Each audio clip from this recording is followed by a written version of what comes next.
प्यारे विद्यार्थियों, आज हम पढ़ेंगे मुंशी प्रेमचंद की कहानी नादान दोस्त। इस कहानी में केशव और उसकी बहन श्यामा की नादानी के बारे में बताया है। केशव के घर कार्निस में एक चिड़िया ने अंडे दिए थे। केशव और श्यामा के मन में चिड़िया के उन अंडों को देखने की बहुत अधिक उत्सुकता थी। उनके मन में कई सवाल भी थे, जैसे अंडे कितने होंगे, कितने बड़े होंगे, क्या खाते होंगे, घोंसला कैसा होगा आदि बहुत सारे सवाल। पर इन सवालों का जवाब देने वाला कोई नहीं था। क्यों? क्योंकि अम्मा तो घर के कामों में व्यस्त थी और बाबूजी दफ्तर के कार्यों में। बच्चे चिड़ियों की आवाजाही को देखने में दूध और जलेबी को भी भूल जाते थे।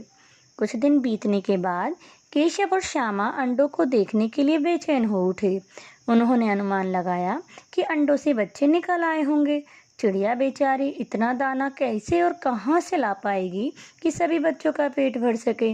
अतः दोनों भाई बहन ने चिड़िया की मदद करने का विचार किया। ज़रूरतमंदों को देखकर आपको भी सहानुभूति होती होगी और आपने उन्हें अपनी ओर से मदद देने का प्रयास भी किया होगा। ज़रूरतमंदों की मदद करना या उनकी मदद करने का भाव रखना बहुत ही अच्छी बात है। तो बच्चों, केशव और श्यामा ने कार्निस पर थोड़ा सा दाना एवं पानी रखने की योजना बनाई। कूड़ा फेंकने वाली टोकरी को घोंसले की आड़ के रूप में और घोंसले के ऊपर कपड़े की छत बनाने की भी सोची। गर्मियों के दिन थे। बाबूजी दफ्तर में थे और अम्मा दोनों बच्चों को सुलाकर खुद भी सो गई थी। पर बच्चे तो चिड़िया के अंडों की हिफाजत करने की फिराक में थे। उन्हें नींद नहीं आ रही थी। वे चुपचाप उठ गए। केशव दबे पांव कमरे से स्टूल ले आया। बात ना बनी। वह छोटा पड़ गया तो नहाने की चौकी स्टूल के नीचे रख ली। श्यामा ने अपने छोटे छोटे दोनों हाथों से स्टूल थाम रखा था। जैसे ही केशव घोंसले तक पहुंचा, चिड़िया उड़ गई। केशव ने देखा कि 3 अंडे हैं, जिसमें से बच्चे अभी नहीं निकले थे। श्यामा दौड़कर पुरानी धोती का एक टुकड़ा ले आई, जिसे बिछाकर गद्दी बनाकर उसके ऊपर तीनों अंडे उठाकर रख दिए। श्यामा पानी की प्याली और चावल भी ले आई। श्यामा का मन हुआ कि वह भी भाई केशव के जैसे चिड़िया के अंडों को देखे, परंतु केशव ने छोटी बहन को फटकारते हुए कहा कि कहीं गिर गई तो माँ की डांट मुझे ही पड़ेगी। फिर बड़े भाई की तरफ से समझाया भी। कहा कि जब बच्चे बड़े हो जाएंगे तब हम उन्हें खिलाएंगे। सारा सामान, स्टूल आदि चुपचाप यथास्थान रख दिया गया।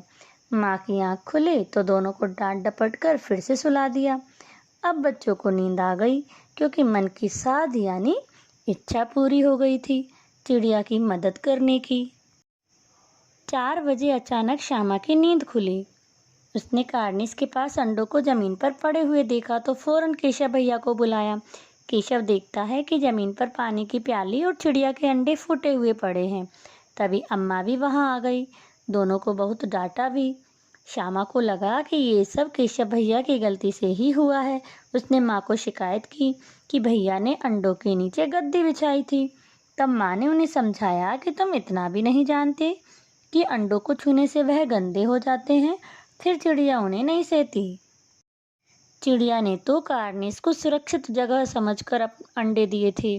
उनकी सुरक्षा का प्रबंध करने की कोई आवश्यकता नहीं थी, परंतु केशव और श्यामा ने जानबूझकर तो नहीं, अपितु अनजाने में अंडों की रक्षा करने में नादानी की और अंडों को छूकर गंदा कर दिया, जिससे चिड़िया उन्हें गिराकर चली गई।